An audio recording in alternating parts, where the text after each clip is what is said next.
आठवड्याच्या प्रत्येक शुक्रवारी सकाळच्या सत्रात पालिका आयुक्त माध्यम प्रतिनिधींशी संवाद साधत असतात। आज माध्यम प्रतिनिधींशी बोलताना पालिका आयुक्त म्हणाले, उजनी ते सोलापूर दुहेरी पाईपलाईन टाकण्याचे काम सोमवारी पूर्ण होणार असून येत्या 15 तारखेला दुहेरी पाईपलाईनची प्रत्यक्ष चाचणी घेण्यात येणार असल्याचे आयुक्तांनी सांगितले। सोलापूर शहरासाठी जी नवीन जलवाहिनी आहे ते साधारण पुढच्या 3 ते 4 दिवसांमध्ये काम पूर्ण संपणार आहे।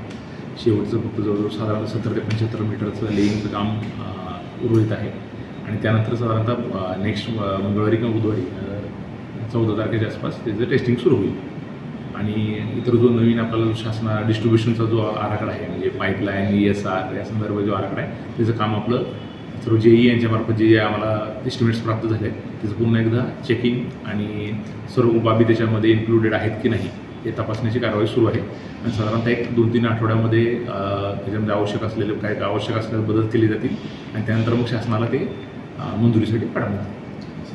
तर दुसऱ्या एका प्रश्नाला उत्तर देताना पालिका आयुक्त म्हणाले की अनधिकृत बांधकाम असलेल्या 27 मिळकतदारांना आपली हरकत पालिका प्रशासनाकडे नोंदवण्याची मुदत देण्यात आली होती। अशा मिळकतदारास पुन्हा 7 दिवसांची मुदतवाढ देण्यात येत आहे। या दरम्यान अनधिकृत मिळकतदारांनी आपली बाजू पालिकेत न मांडल्यास संबंधित इमारत अनधिकृत म्हणून पाडण्यात येईल असा इशारा यावेळी पालिका आयुक्तांनी दिला।